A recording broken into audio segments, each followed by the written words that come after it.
तो कैसे हैं आप लोग। जोशी सर क्लासेस में आपका बहुत बहुत स्वागत है। आप लोगों से जैसा हमने कहा था कि हम उत्तराखंड समूह गौ के अंतर्गत 30 महत्वपूर्ण जो टॉपिक हैं उस पर चर्चा करेंगे।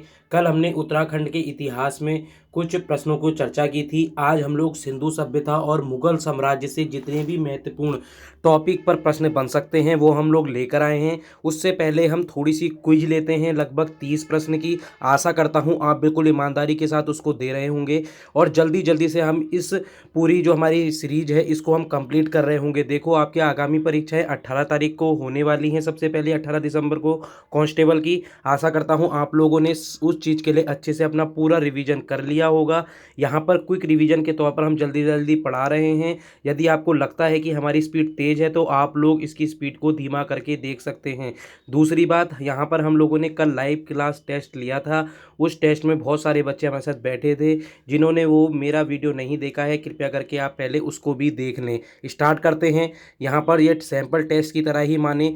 सवाना घास के मैदान है, मोस्ट इंपॉर्टेंट क्वेश्चन है, ये मानकर चलिएगा। ये बहुत बार आपके परीक्षाओं में देखने को मिलते हैं घास के मैदानों से। तो सवाना किसका हो जाएगा? यहाँ पर मैं सीधे सीधे उत्तर दे रहा हूँगा, ये आपका अफ्रीका के अंतर्गत आएगा। इस चीज़ को आप देख लेना। आगे चलते हैं। अब आपको ये भी देखना होगा एशिया के कौन से हैं, ऑस्ट्रेलिया का कौन सा है, यूरोप का कौन सा है। ठीक है, आगे चलते हैं। किस संविधान संशोधन द्वारा पंचायती राज व्यवस्था की गई थी? मोस्ट इंपॉर्टेंट क्वेश्चन है, इसको भी देख लेना। ऐसे ही प्रश्न आपको देखने को मिलेंगे। तो ये 73वें संविधान संशोधन के द्वारा की गई थी। ऐसे ही प्रश्न इंपॉर्टेंट हो जाते हैं। 74वां आपका नगर पालिका के लिए था। ऐसे ही प्रश्न आपके लिए पता होने चाहिए। ठीक है, यदि भारत का राष्ट्रपति इस्तीफा देना चाहे तो वह अपना इस्तीफा किसे दे सकता है? सब लोग यहाँ पर उत्तर दे रहे होंगे उपराष्ट्रपति को। देखो, यहाँ पर हम आप लोगों का टेस्ट ले रहे हैं। इसका हमारा कोई भी उद्देश्य नहीं है कि आप लोगों को हम लोग यहाँ पर कंपटीशन करवा रहे हैं। बस हमारा बस इतना मानना है कि प्रश्न पत्र कैसा भी आए आप लोगों को बस सॉल्व करके चलना है। जो प्रश्न आपको नहीं आते हैं उनको आपको स्किप करके भी चलना चाहिए, क्योंकि स्किप एक बहुत बड़ा रोल निभाता है। चलो आगे चलते हैं। होप मैन कप संबंधित है? ये टेनिस से संबंधित हो जाएगा। ठीक है, ये टेनिस से संबंधित हो जाएगा। आगे चलते हैं। भारत का प्रथम परमाणु बिजली घर स्थापित किया गया था? मोस्ट इंपॉर्टेंट क्वेश्चन है ये। तारापुर इसका आंसर हो रहा होगा। तारापुर इसका आंसर हो रहा होगा। शांति निकेतन की स्थापना किसने की थी? रविन्द्रनाथ टैगोर ने की थी। किसके शासन के दौरान प्रथम बौद्ध संगति हुई थी? मोस्ट इंपॉर्टेंट है। बौद्ध संगति हमारे पास 4 हैं। सब ने, मैं जानता हूँ, लूसेंट को रट लिया होगा। आपको ये अच्छे से देख कर जाना है। यहाँ से प्रश्न आपको क्या सीखने को मिला कि कितनी बौद्ध संगतियाँ हैं, तो आपको पता होना चाहिए। पहली आपकी किसके थी? यहाँ पर अजात शत्रु की थी। ये मोस्ट इंपॉर्टेंट है। यहाँ पर अजात शत्रु की थी। ठीक है, अशोक की कौन सी थी? आप ये मुझे कमेंट सेक्शन पर बताएंगे। ठीक है, गौतम बुद्ध द्वारा देह त्याग घटना को क्या कहा जाता है? मोस्ट इंपॉर्टेंट क्वेश्चन है। इसको महापरिनिर्वाण कहते हैं। मोस्ट इंपॉर्टेंट क्वेश्चन है, इसको देख लेना, क्योंकि गौतम बुद्ध और महावीर से अक्सर प्रश्न बनते हैं। आपको ये भी पता होना चाहिए जो 19वीं जो यहाँ पर तीर्थंकर थी महावीर के, उसमें महावीर तो 24वें थे। जो 19वीं थी वो महिला थी। उन महिला का नाम आपको मुझे कमेंट सेशन पर बताना है। ठीक है, आगे चलते हैं। अर्थशास्त्र के क्षेत्र में पहला नोबेल पुरस्कार? मोस्ट इंपॉर्टेंट क्वेश्चन है। नोबेल पुरस्कार की शुरुआत कब से होती है? 1901 से होती है। इस चीज़ को देख लेना। एल्फ्रेड नोबेल आप अच्छी तरह जानते हैं, उनकी ही पूंजी पर नोबेल पुरस्कार बना है और यहाँ पर पहले 5 विषयों में दिया जाता था। छठा विषय आपका अर्थशास्त्र यानी 1969 में जुड़ा है। आशा करता हूँ आपको ये चीज़ें सारी समझ में आ रही होंगी। जो भी विद्यार्थी को कहीं पर डाउट है तो आप मुझसे कमेंट सेशन पर सीधे उत्तर पूछ सकते हैं। भारतीय संविधान में मौलिक कर्तव्य किस देश के संविधान से लिया गया है? इंपॉर्टेंट क्वेश्चन है ये। 10वां आप लोगों का संयुक्त राष्ट्र अमेरिका हो जाएगा। तो यहाँ से आपने क्या सीखने को मिला? पॉलिटी में आपको सब नहीं पढ़ के जाना है। थोड़ा सा बता देता हूँ, सारे आर्टिकल आप नहीं कर पाएंगे। कुछ कुछ महत्वपूर्ण आर्टिकल हैं, उन आर्टिकलों के बारे में मैं एक दिन पूरी जिक्र कर रहा हूँगा। और उसके बाद आप लोगों के मौलिक कर्तव्य हो जाते हैं। फिर उसके बाद अगर मैं बात करूँगा यहाँ पर फंडामेंटल ड्यूटी जिसको कहते हैं, और दूसरा आप लोगों का आ जाता है मौलिक अधिकार। फिर राज्य की नीति निर्देशक तत्व, फिर संविधान और जितने भी संसद से रिलेटेड हैं, जितने भी राज्य से रिलेटेड आर्टिकल हैं, मोस्ट इम्पॉर्टेंट हैं। कैग का देख लेना। ये सारे इंपॉर्टेंट आपके आर्टिकल हैं। राष्ट्रपति 108 के तहत दोनों सदनों को बुला सकता है, ऐसे आर्टिकल आपके उसमें आ रहे होते हैं। तो आपको यहाँ से क्या देखने को मिला, यहाँ से आपको अडॉप्ट किसने किया था इस चीज़ को देखने को मिला है। ठीक है, देखो मैं अगर बिल्कुल सही से समझाने लगूंगा तो शायद ये लंबी वीडियो हो जाएगी और हमें बहुत लंबा अभी यहाँ पर जाना है। आप लोगों के लिए लगभग 200 प्रश्न भी मुझे पूरे करवाने हैं। आप बिल्कुल अंत तक मेरे साथ बने रहिएगा। समुद्री जल में लवण का औसत होता है, मोस्ट इंपॉर्टेंट क्वेश्चन होगा, इसका आंसर हो जाएगा 3.5। ठीक है, आगे चलते हैं। 1912 में अल हिलाल नामक समाचार पत्र की शुरुआत मौलाना अबुल कलाम आज़ाद ने की थी। मोस्ट इंपॉर्टेंट क्वेश्चन है, इसको देख लेना। ठीक है, ऐसे ही प्रश्न आपके उसमें आ रहे होते हैं। हरिजन किसने किया था, महात्मा गांधी जी ने। कब किया था, 1933 में किया था। ऐसे ही प्रश्न आपके उसमें आते हैं। ठीक है, आगे चलते हैं। विश्व व्यापार संगठन का मुख्यालय कहाँ है, जिनेवा में है। अब आपको यहाँ से सारे जितने भी संयुक्त राष्ट्र संघ हो गए और जितने भी महत्वपूर्ण हैं जैसे WTO, इन सब के बारे में आपको पढ़ के जाना है। यहाँ से ही प्रश्न आपके उसमें बन रहे होते हैं। ठीक है, आगे चलते हैं। भारत का राष्ट्रीय गान पहली बार 1911 के अंतर्गत गाया गया। मोस्ट इंपॉर्टेंट क्वेश्चन है, इसको देख लेना। आपको ये पता होगा राष्ट्रगान किसने गाया था, मुझे कमेंट सेक्शन पर बता दीजिए। 1922 में चोरी चोरा कांड के बाद महात्मा गांधी ने इस आंदोलन को स्थगित कर दिया था। मोस्ट इंपॉर्टेंट क्वेश्चन है, ये मोस्ट इंपॉर्टेंट क्वेश्चन है, इसका असहयोग आंदोलन हो जाएगा। ठीक है, आगे चलते हैं। देश के स्वतंत्रता के समय भारतीय राष्ट्रीय कांग्रेस के अध्यक्ष कौन थे, JB कृपलानी हो जाएंगे। ठीक है, इसको भी देख लेना। आगे चलते हैं। महान चिकित्सक चरक किसके दरबार के अंतर्गत थे, ये आप लोगों को पता होना चाहिए, कनिष्क के अंतर्गत थे। ठीक है, ये दरबारी कवि जितने हैं ये मैं सारे एक बार लेकर आऊँगा, उत्तराखंड के भी और जितने आपके भारत के अंतर्गत हैं। कहाँ कहाँ से मोस्ट इंपॉर्टेंट आपके लिए बन जाते हैं प्रश्न, इन सब पर हम एक दिन अलग से चर्चा कर रहे होंगे। वो मैं अलग से 1 घंटे का वीडियो संडे के दिन लेकर आ रहा हूँगा। ठीक है, नाथुला दर्रा मोस्ट इंपॉर्टेंट है। यहाँ से आप लोगों को क्या करके जाना है, जितने भी आपके पासेस हैं सारे पासेज आपको करके जाने हैं। दूसरा, आप लोगों को सारे पर्वतों के बारे में पढ़कर जाना है। तीसरा, आप लोगों को मैं यहाँ छोटी चीज़ बता देता हूँ, रिवर, यहाँ से भूगोल से प्रश्न बन रहे होते हैं, हर बार यहीं से बनकर आते हैं। तो इस वाले का क्या हो रहा होगा, सिक्किम मोस्ट इंपॉर्टेंट है। आगे चलते हैं। मुस्लिम लीग, ये आपको पता होना चाहिए। मुस्लिम लीग की स्थापना कब होती है, 1906 के अंतर्गत होती है। मोस्ट इंपॉर्टेंट क्वेश्चन है। ठीक है, अब ये दोबारा कब, ये यहाँ पर कांग्रेस का, यहाँ पर हम लोगों ने मुस्लिम को अलग यहाँ पर हो गया था। फिर उसके बाद कह रहे हैं मुस्लिम लीग और भारतीयों के बीच समझौता कब होता है, 1916 में होता है। 1916 में अगर हम UK की बात यानी उत्तराखंड की बात करेंगे तो यहाँ पर कुमाऊं परिषद का निर्माण हो रहा होता है। 1917 में कुमाऊं परिषद का पहला अधिवेशन आएगा। आशा करता हूँ आपको ये सारी चीज़ें समझ रहे होंगे। देखो जितने भी सन हैं उनको एक से लिंक कर कर चलते रहिए, आपको बहुत जल्दी याद हो जाएगा। विश्व विकलांग दिवस मोस्ट इंपॉर्टेंट क्वेश्चन है, 3 दिसंबर इसका उत्तर हो रहा होगा। आगे चलते हैं। निम्न में से कौन अरावली पर्वतमाला की सबसे ऊंची चोटी है, गुरु शिखर हो जाएगी। अब आपको ये बताना है अनामुड़ी कहाँ की सबसे ऊंची चोटी। देखो यही महत्वपूर्ण चीज़ें हैं। अगर आप मुझे सब कमेंट सेशन पर बताते हैं तो मुझे लग जाएगा कि आप लोग यहाँ पर सीरियसली तैयारी करते हैं। निम्नलिखित में से किस देश का स्थलीय सीमा सबसे बड़ी है, मोस्ट इंपॉर्टेंट क्वेश्चन है, चीन की हो जाएगी। अगर हम बात करेंगे समुद्र की तो कनाडा की हो जाएगी। ऐसे ही प्रश्न आपके उसमें देखने को मिलते हैं, शायद अगला प्रश्न वही है। ठीक है, आगे चलते हैं। कौन सी खाड़ी भारत और श्रीलंका को जोड़ती है, आप लोग जानते हैं ये आपका भारत है। मैं थोड़ा सा बना देता हूँ। ठीक है, ये आपका भारत है और यहाँ भारत जब इसमें है तो इधर साइड को हमारा श्रीलंका है। ये जो है हमारा, ये क्या है, मन्नार की खाड़ी कहते हैं। मोस्ट इम्पॉर्टेंट है, इस चीज़ को देख लेना। आगे चलते हैं। ठीक है, भारत पाक सीमा रेखा को क्या कहा जाता है, इसको रेड क्लिफ कहा जाता है। मैकमोहन कहाँ की है, चाइना की है। दुरंड कहाँ की है, मोस्ट इम्पॉर्टेंट है, ये आपकी अफ़गानिस्तान की हो जाएगी। ठीक है, अगर हम बात करेंगे बांग्लादेश और भारत के मध्य, वो भी रेड क्लिफ हो रही होगी, जो 1900 आप लोग मुझे बता सकते हैं 65 में हुई थी या 72 में हुई थी, जल्दी मुझे इसका उत्तर बताइए। ठीक है, ऐसे ही प्रश्न आपके उसमें बन रहे होते हैं।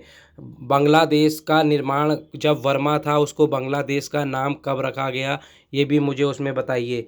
ठीक है, अमेरिका ने अलास्का को रूस से कब खरीदा था? मोस्ट इम्पॉर्टेंट क्वेश्चन है, ये आप देखकर चले जाना, ऐसे ही प्रश्न बन रहे होंगे। 1867 यानी 1867 के अंतर्गत ये बन रहा होगा।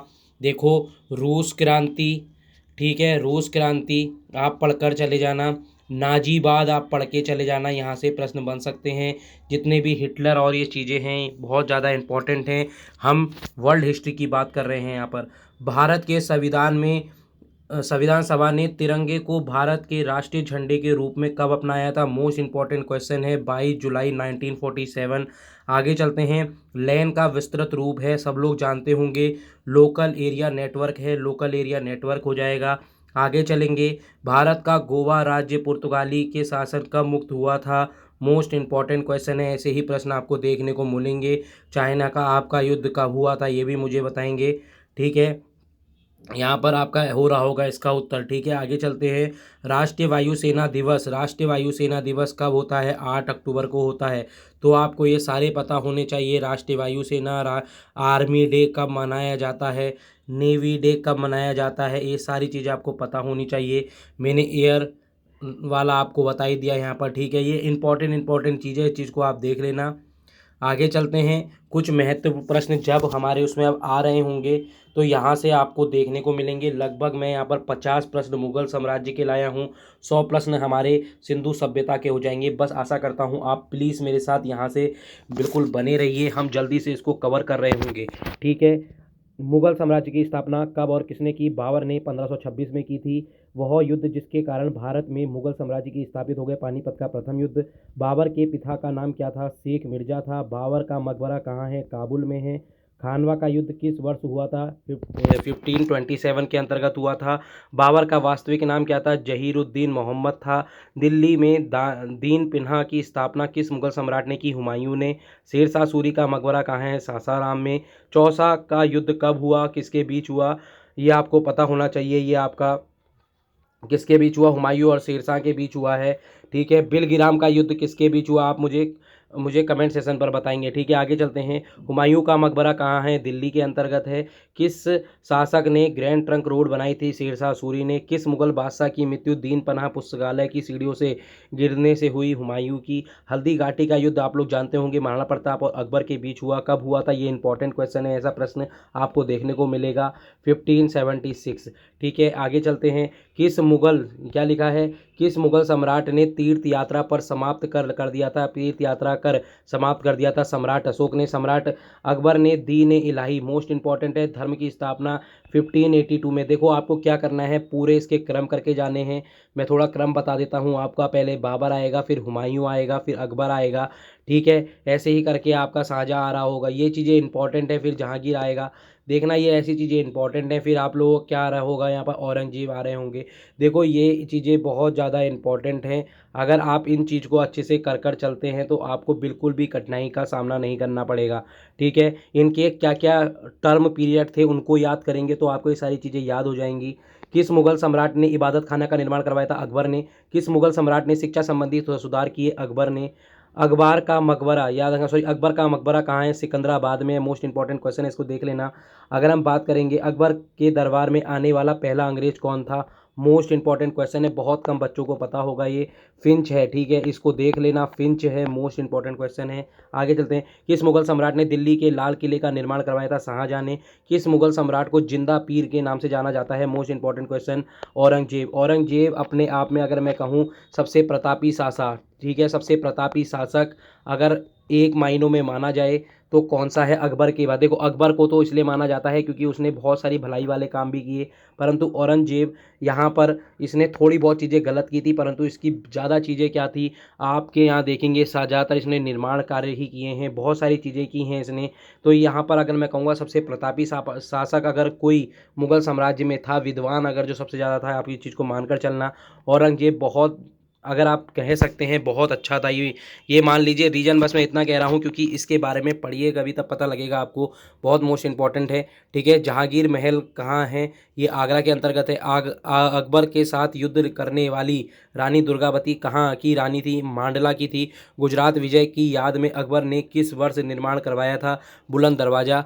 सम्राट अकबर ने शासन व्यवस्था से संबंधित एक महान ऐतिहासिक कृत आयन अकबरी की रचना की थी? अबुल फजल। याद रखना, ये मोस्ट इंपॉर्टेंट है। आगे चलते हैं, पानीपत की दूसरी लड़ाई 5 अप्रैल 1556, क्या कह रहे हैं हम? ये मोस्ट इंपॉर्टेंट है, इसको देख लेना। पानीपत की दूसरी लड़ाई कब होती है? 5 अप्रैल 1556, ठीक है, अकबर और हेमू के मध्य होगी। किस मुगल सम्राट ने दीन इलाही स्थापना की थी? मोस्ट इंपॉर्टेंट है, ये अकबर हो जाएगा। मुगल प्रशासन व्यवस्था में मनसबदारी प्रणाली को किसने प्रारंभ किया था? अकबर ने। एक महान संगीतज्ञ तानसेन किस मुगल सम्राट के दरबार में आए थे? अकबर ने।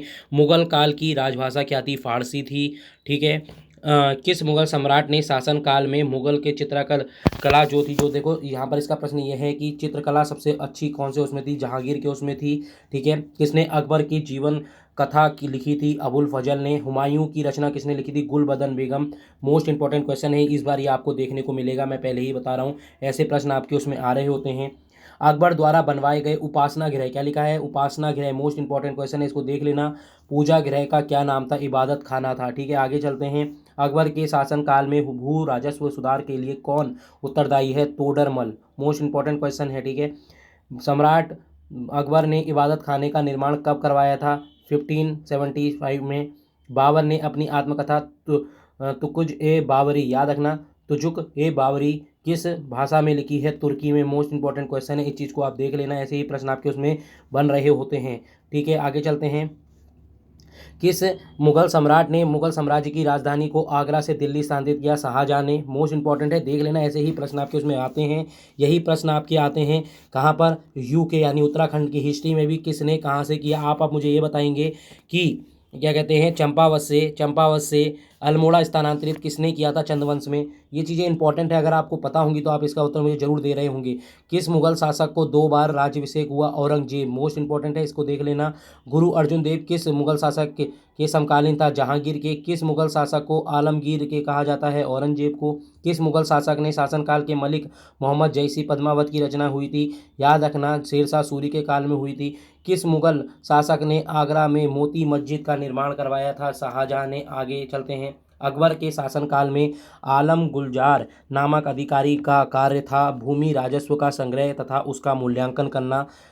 किस इतिहासकार ने शाहजहां के शासनकाल को मुगल का स्वर्ण काल कहा है? एल श्रीवास्तव, ठीक है। आगे चलते हैं, ये देख लेना, ऐसे ही प्रश्न आपके उसमें बन रहे होते हैं। किस शासक ने पटना को मुगल साम्राज्य का प्रतापी राजधानी? शेरशाह सूरी। मुगल काल में जवाबित का संबंध किससे था? राज्य कानून से था। प्रसिद्ध संगीतज्ञ तानसेन का मकबरा कहाँ स्थित है? ऐसे ही प्रश्न आपके उसमें आते हैं, इस चीज़ को देख लेना। तानसेन का पूर्ण नाम, अगर आप मैं कहेंगे पुराना नाम क्या था, इस चीज़ को आप मुझे कमेंट सेक्शन पर बताएंगे, ठीक है। मुगल प्रशासन में जिले को किस नाम से जाना जाता था? सरकार। मुगल प्रशासन में प्रांत को किस नाम से जाना जाता था? सूबा। आगे चलते हैं, सूबा हो जाएगा, ठीक है। तो यहाँ पर आप लोगों का 51वां प्रश्न है, मुगल साम्राज्य का अंतिम शासक कौन था? ये भी प्रश्न आपके लिए इंपॉर्टेंट है। बहादुर शाह जफर। देखो अभी हमारे 18 मिनट हुए हैं और लगभग मैंने 30 और 50 80 क्वेश्चनों को अच्छे से करवा दिया है। अभी मैं इसमें आगे चल रहा हूँ, बिल्कुल मेरे साथ अंत तक बने रहिए। अब हम सिंधु सभ्यता घाटी के बारे में चर्चा करेंगे। मोस्ट इंपॉर्टेंट है सिंधु सभ्यता, यहाँ से प्रश्न हर बार बनकर ही आते हैं। लगभग 100 प्रश्न पर अब हम चर्चा कर रहे होंगे। लास्ट 12 मिनट में कैसे करके 100 प्रश्न होते हैं, ये भी आपको देखना चाहिए। देखो एक क्विक रिवीजन है, कोई यहाँ पर मैं समझाने की कोशिश नहीं करूंगा आपको, ठीक है। हड़प्पा सभ्यता सिंधु सभ्यता की खोज का श्रेय किसे जाता है? मोस्ट इंपॉर्टेंट क्वेश्चन है ये, राय बहादुर दयाराम साहनी 1921, ठीक है। आगे चलते हैं, हड़प्पा सभ्यता किस युग की सभ्यता थी? कांस्य युग की थी। सिंधु सभ्यता के लोगों का मुख्य व्यवसाय क्या था? व्यापार था।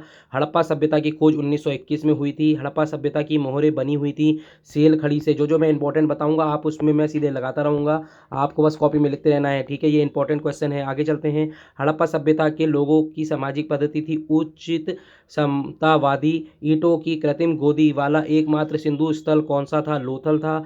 सिंधु घाटी की प्राचीन संस्कृति और आज के हिंदू धर्म के बीच जैव ऑर्गेनिक संबंध का प्रमाण किसकी पूजा मिलती है? पत्थर, पेड़, पशु। सिंधु घाटी सभ्यता की मुख्य विशेषता थी नगर योजन प्रणाली। बिना दुर्ग का एकमात्र सिंधु नगर कौन सा था? चौहंदोड़। याद रखना, मोस्ट इंपॉर्टेंट है, ठीक है। इसकी खोज किसने की थी, आप ये भी मुझे कमेंट सेक्शन में बताएंगे। लोथल नामक स्थान पर किस सभ्यता के लोगों, सिंधु घाटी सभ्यता, मोस्ट इंपॉर्टेंट देख लेना, ये यहाँ पर एक बंदरगाह था, ये भी इंपॉर्टेंट है। मोहनजोदड़ो ने सबसे सबसे बड़ा भवन कहाँ पर है, धन्यांगा, याद रखना, मोस्ट इंपॉर्टेंट है धन्यांगा। ठीक है, ऐसे ही प्रश्न आपको देखने को मिल रहे होंगे। आगे चलते हैं। दूसरा नाम क्या है, विशाल स्नानागार। ठीक है, आगे चलेंगे। दूसरा सबसे बड़ा भवन, देखो यहाँ पर लिखा है सबसे बड़ा भवन कौन सा था, धन्यांगा है। फिर दूसरा सबसे बड़ा विशाल स्नानागार। आगे चलेंगे। किस द्रव्य का उपयोग हड़प्पा काल की मुद्राओं के लिए निर्माण के रूप में किया जाता था, टेराकोटा, इसको देख लेना। आगे चलते हैं। हड़प्पा वासी किस वस्तु के उत्पादन में अग्रणीय थे, कपास। मोहनजोदड़ो को और किस नाम से जाना जाता है, मृतक का टीला। सिंधु घाटी की सभ्यता के लोगों के बीच लोगों को किस धातु का ज्ञान नहीं था, लोहे का। सिंधु सभ्यता की लिपि क्या थी, अभी तक ज्ञात नहीं किया जा सका है। ठीक है, अज्ञात थी। सिंधु घाटी सभ्यता के लोग इसकी उपासना करते थे, पशुपति शिव, याद रखना, मोस्ट इंपॉर्टेंट क्वेश्चन है। अगर मैं यहीं पर आपको ले चलूँ सोमचंद में भी आपका यही हो जाएगा। ठीक है, आगे चलते हैं। सिंधु घाटी सभ्यता के संपूर्ण क्षेत्र का आकार क्या था, त्रिभुजाकार था, इसको देख लेना, मोस्ट इंपॉर्टेंट क्वेश्चन है ये अभी तक का सिंधु सभ्यता में।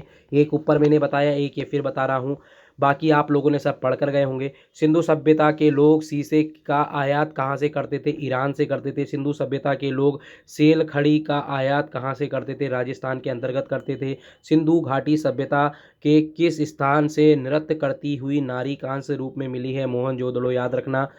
सिंधु घाटी सभ्यता का वह स्थान जहाँ यज्ञ स्थल प्राप्त हुआ है, कालीबंगा। सिंधु घाटी सभ्यता को कहाँ के लोगों ने बसाया था, भूमध्य सागरीय लोगों ने। हड़प्पा सभ्यता के किस स्थल से चावल की खेती के प्रमाण मिले हैं, याद रखना, लोथल और रंगपुर से। सिंधु घाटी सभ्यता के किस पुरातन स्थल से दांती दांत से बनी हुई वस्तुएं मिली हैं, लोथल के अंतर्गत। मोहनजोदड़ो की सर्वाधिक चौड़ी सड़क जिसे राजपथ कहा जाता है, उसकी चौड़ाई कितनी है, 10 मीटर है। सिंधु सभ्यता के किस स्थान से तांबे का रथ प्राप्त हुआ है, दाइमाबाद, मोस्ट इंपॉर्टेंट क्वेश्चन है, इसे भी देख लेना। सिंधु सभ्यता में किस स्थान में उत्खनन से तांबे की मोहरें प्राप्त हुई हैं, हड़प्पा। भारत में चांदी की उपलब्धता के प्राचीनतम साक्ष्य कहाँ से मिले हैं, हड़प्पा से। सिंधु घाटी सभ्यता की मुद्राएं किस देवता की समतुल्य मानी जाती हैं, आदि शिव, याद रखना। सिंधु घाटी सभ्यता का काल माना जाता है, देख लीजिए इसे, कहाँ से है, 2600 से 1800, उल्टा चलता है जीरो के बाद। अभी हम चल रहे हैं, ये पहले यहाँ की बात चल रही है, चीज़ को देख लेना। ठीक है। सिंधु घाटी सभ्यता के किस स्थल से गोदीवाड़ा बंदरगाह प्राप्त हुआ है, लोथल। हड़प्पा सभ्यता का सबसे बड़ा स्थल राखी गढ़ी है। हड़प्पा सभ्यता के लोग मिट्टी के बर्तनों पर किस रंग का उपयोग करते थे, लाल रंग। हड़प्पा सभ्यता एक उन्नत जल प्रबंध प्रणाली का पता कहाँ से चलता है, धोलावीरा। किसी पशु की आकृति सिंधु घाटी सभ्यता की मोहरे पर मिली है, जिससे ज्ञात होता है कि सिंधु घाटी सभ्यता एवं मेसोपोटामिया सभ्यता के मध्य व्यापारिक संबंध था, बैल, याद रखना, मोस्ट इंपॉर्टेंट क्वेश्चन है। इस चीज़ को आपको पता लग जाना चाहिए कि कौन सा यहाँ पर पशु था, बैल। ठीक है। सिंधु घाटी सभ्यता में घोड़े के अवशेष कहाँ से मिले हैं, सुरकोटदा, याद रखना। ऐसा ये तीसरा प्रश्न है जो मैंने अभी तक आपको इम्पोर्टेंट बताया है इसमें। ठीक है, आगे चलते हैं। हल के जोते गए खेत का साक्ष्य हड़प्पा सभ्यता के किस स्थान से प्राप्त होता है, कालीबंगन से, याद रखना, मोस्ट इंपॉर्टेंट है कालीबंगा। हड़प्पा सभ्यता के लोगों ने नगरों के घरों में विन्यास के लिए कौन सी पद्धति अपनाई थी, ग्रिड पद्धति। भारत में खोजा गया सिंधु सभ्यता का सबसे पहला प्राचीनतम शहर कौन सा है, हड़प्पा। हड़प्पा सभ्यता संबंधित है स्थल चूहंदड़ो के उत्खनन का निर्देशन किसने किया था, मोस्ट इंपॉर्टेंट है, कब किया था, आप मुझे कमेंट सेशन पे बताएंगे। ठीक है, J.H. मेके। ठीक है, आगे चलेंगे। सिंधु सभ्यता घाटी, यहाँ पर जो सिंधु घाटी सभ्यता है किस युग की मानी जाती है, आदि ऐतिहासिक काल की मानी जाती है। सिंधु घाटी सभ्यता किस स्थान से चांदी का 2 मुकुट प्राप्त हुआ है, मोस्ट इंपॉर्टेंट क्वेश्चन है। देखो अभी तो मैंने 5 क्वेश्चन आपको बता दिए हैं जो आपके परीक्षा की दृष्टि से महत्वपूर्ण हो जाएंगे। कुडाल, हरियाणा। ठीक है, आगे चलेंगे। सिंधु घाटी सभ्यता के किस स्थल से हाथियों के अवशेष मिले हैं, रोजदी। सिंधु घाटी सभ्यता में पैमानों की खोज कहाँ से हुई है, जिसने यह सिद्ध किया कि यहाँ के लोग माप तोल से परिचित थे, लोथल। सिंधु घाटी सभ्यता के किस स्थान से पक्की मिट्टी के बने हुए हल एक प्रतिरूप प्राप्त हुआ है वनवाली। मोस्ट इंपॉर्टेंट चीज़ है, इसको देख लेना। 47वां प्रश्न, सिंधु घाटी सभ्यता में जो तिल सरसों सर्वाधिक साक्ष्य कहाँ से मिले हैं? वनवाली से। ठीक है, वनवाली देखकर चले जाना, मोस्ट इंपॉर्टेंट ये है आपके लिए। सिंधु सभ्यता के निवासियों के लिए किस वस्तु का आयात सबसे महत्वपूर्ण था? धातु एवं बहुमूल्य पत्थर। सिंधु घाटी सभ्यता में बिना दुर्ग का एकमात्र सिंधु नगर कौन सा था? चौहंदड़ो। याद रखना। हड़प्पा संस्कृति के अज्ञात स्थलों में कितने स्थलों को नगर की संज्ञा दी गई है? 6 को दी गई है। हड़प्पा संस्कृति की राज्य व्यवस्था कैसी थी? वर्णिक वर्गीय थी। हड़प्पा सभ्यता के किस स्थल से हवन कुंड का साक्ष्य मिला है? कालीबंगन से मिला है। सिंधु सभ्यता के किस स्थल से संयुक्त फसल उगाने का साक्ष्य मिला है? कालीबंगा से मिला है। फिर इसके आगे चलते हैं। पुरोहित आवास तथा महाविद्यालय भवन के अस्तित्व का साक्ष्य हड़प्पा सभ्यता के किस स्थल से मिला है? मोहनजोदड़ो। याद रखना। आगे चलेंगे। सिंधु सभ्यता से संबंधित मांडा नामक पुरातात्विक स्थल किस नदी के तट पर स्थित है? चिनाब नदी के तट पर स्थित है। सिंधु घाटी सभ्यता का पर्याय कुओं का आकार कैसा था? अंडाकार था। सिंधु निवासी टिन का आयात कहाँ से करते थे? अफगानिस्तान से। सिंधु सभ्यता के लोगों का क्रय विक्रय का माध्यम वस्तु विनिमय था। सैंधव सभ्यता अथवा सिंधु घाटी सभ्यता की जानकारी का प्रमुख स्रोत पुरातात्विक साक्ष्य है। सिंधु सभ्यता के किस स्थल से सूती कपड़े का अवशेष प्राप्त हुए हैं? मोहनजोदड़ो से मिले हैं। सिंधु सभ्यता के किस स्थल से फारस की मोहरें प्राप्त हुई हैं? रंगपुर से। सिंधु घाटी सभ्यता के किस स्थान से हाथी का अवशेष मिला है? मोहनजोदड़ो से मिला है। सिंधु सभ्यता के किस स्थल से पीतल का इक्का? याद रखना, मोस्ट इंपॉर्टेंट है, हड़प्पा से। अब तक प्राप्त साक्ष्यों के हिसाब से सिंधु घाटी सभ्यता के प्रमुख फसल कौन सी है? गेहूं और जौ। सिंधु सभ्यता के लोगों तेल के लिए कौन सी फसल उगाते थे? सरसों और तिल। हड़प्पा सभ्यता किस पुरातत्व रोटी बनाने, क्या लिखा है? रोटी बेलने की चौकी कहाँ से प्राप्त हुई है? आलमगीरपुर। मोस्ट इंपॉर्टेंट चीज़ है, इसको देख लेना। हाथी दांत से बना हुआ स्केल का हड़प्पा सभ्यता कहाँ से यहाँ प्राप्त हुआ है? मोस्ट इंपॉर्टेंट है, इस चीज़ को देखना। मैं इसको भी इंपॉर्टेंट लगा रहा हूँ आपके लिए। 68 क्वेश्चन मोस्ट इंपॉर्टेंट है। लोथल के प्राप्त हुआ है हाथी दांत से बना हुआ स्केल। ठीक है, आगे चलेंगे। सुत कांगेडोर दुर्ग कहाँ अवस्थित है, यानी कहाँ पर स्थित है? बलूचिस्तान में है। हड़प्पा सभ्यता या सिंधु सभ्यता सर्वाधिक पुरातत्व स्थित तट कहाँ पर है? सिंधु नदी पर। हड़प्पा सभ्यता किस पुरा स्थल के युग्म समाधान प्राप्त हुए हैं? मोहनजोदड़ो से। सिंधु घाटी सभ्यता में समाधान के कितने प्रचलित हैं? 3 हैं। सिंधु घाटी सभ्यता समुद्री यात्रा के साक्ष्य कहाँ प्राप्त हुए हैं? लोथल। हड़प्पा कालीन नगर कितने भागों में बटा है? 2। हड़प्पा सभ्यता के किस पुरातत्व सर्वाधिक लेखन सामग्री प्राप्त हुई है? मोहनजोदड़ो से। मोहनजोदड़ो से प्राप्त मुख्य सड़क को इतिहासकार द्वारा क्या नाम दिया गया? राजपथ। सिंधु सभ्यता का कौन सा पुरा स्थल औद्योगिक केंद्र था? चौहंदड़ो। याद रखना, मोस्ट इंपॉर्टेंट है। ठीक है। हड़प्पा सभ्यता का एकमात्र स्थल जहाँ से कृषि के साक्ष्य प्राप्त हुए हैं? कालीबंगा से।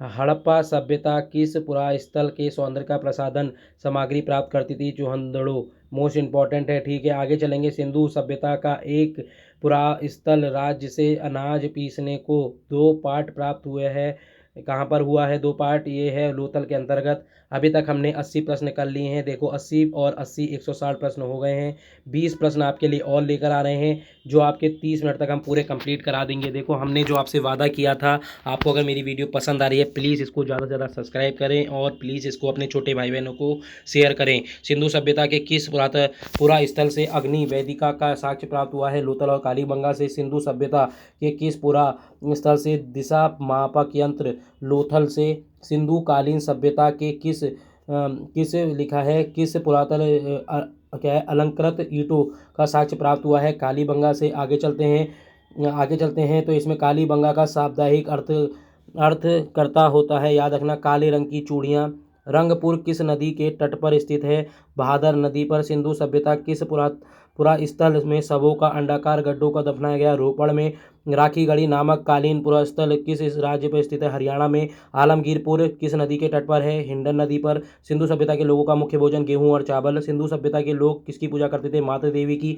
सिंधु घाटी सभ्यता सबसे पूर्वी सभ्यता है आलमगीरपुर। मोस्ट इंपॉर्टेंट है, इसको देख लेना। सबसे पूर्वी क्षेत्र कौन सा है? सिंधु घाटी का देख लेना, आपको ये पता होना चाहिए। इधर कौन सा है, इधर कौन सा है, इधर कौन सा है और इधर कौन सा है, ये आप बात कर रहे हैं। सबसे पूर्वी जो उत्तर का है, यूपी का एरिया की बात चल रही है, आलमगीरपुर है। ठीक है। सिंधु सभ्यता या सिंधु घाटी सभ्यता का सबसे प्राचीन पश्चिमी पश्चिमी क्षेत्र कौन सा है? सुत कांगेडोर देख लेना कौन सा हो जाएगा। मैंने आपको दो चीज़ बता दी, यहाँ पर आपका आलिमगुर है, आलिमगीरपुर है और यहाँ पर सुत कांगेडोर है। ठीक है, आगे चलेंगे। इसका उत्तरी क्षेत्र मांडा है और दक्षिणी क्षेत्र दाइमाबाद। ठीक है, अब आपको चारों चीज़ें पता चल गई हैं।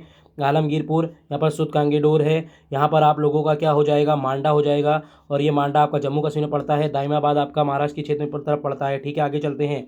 सिंधु घाटी सभ्यता के प्रमुख स्थल लोथल की खोज किसने की थी? एस.आर. राव ने की थी। मोहनजोदड़ो की खोज 1922 में रखाल दास बनर्जी ने की थी। हड़प्पा सभ्यता का प्रसिद्ध पुरातन स्थल कालीबंगा राजस्थान के किस जिले में है? हनुमानगढ़ में। मोस्ट इंपॉर्टेंट है, इस चीज़ को देख लेना। कालीबंगा कहाँ है आपका? हनुमानगढ़ में है। लोथल कहाँ है? गुजरात में है। हड़प्पा सभ्यता के प्रसिद्ध पुरास्थल चोंदड़ो की खोज 1931 में किसने की थी? N.G. मजूमदार। मोस्ट इंपॉर्टेंट है, इसको भी देख लेना। ऐसे ही प्रश्न आपके उसमें बनते हैं, ऐसे ही प्रश्न आपके उसमें बनते हैं। आगे चलते हैं। हड़प्पा की खोज किसने की थी? 1921 में दयाराम साहनी ने।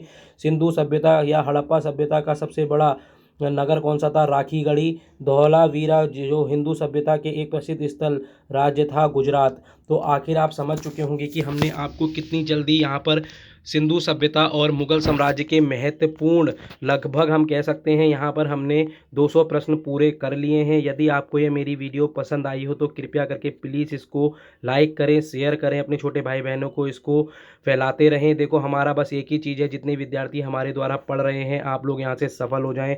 हमारा इसके अलावा कोई दूसरा और उद्देश्य नहीं है, इस चीज़ को आप मान सकते हैं। ठीक है, मिलते हैं हम आप लोगों से अगले किसी दूसरे वीडियो में। यदि आपको हमारे द्वारा पढ़ाया हुआ अच्छा लग रहा है और आपको लगता है कि हम लोग आपके लिए अच्छी अच्छी वीडियो बना रहे हैं, तो हमारे ये बस आपको क्या करना है, 30 वीडियो को देखना है, 30 टॉपिकों को देखना है। ये 30 टॉपिक अगर आपको पसंद आते हैं तो प्लीज़ इसको लाइक करें। एक फिर मैं दोबारा से एक चीज़ और कहूँगा, आप मेरा रोज़ संडे वाला टेस्ट अटेंड जरूर कीजिएगा, आपको इससे बेनिफिट देखने को ज़रूर मिलेगा। देखो, कल बहुत सारे बच्चों ने मेरे टेस्ट अटेंड किए थे, उन्होंने अपना आकलन ज़रूर किया होगा। अगले बार हम 9 या 9:30 बजे आपको यहाँ पर मिलेंगे संडे के दिन, जिसमें हम आपका टेस्ट ले रहे होंगे। आज शाम को भी लाइव क्लास होने वाली है आपकी, जिसमें हम लोग छोटे लेवल पर टेस्ट ले रहे होते हैं, छोटे लेवल पर टेस्ट ले रहे होते हैं, परंतु जो रियल टेस्ट आपका संडे को लिया जाता है। Okay, thank you, tata, good bye.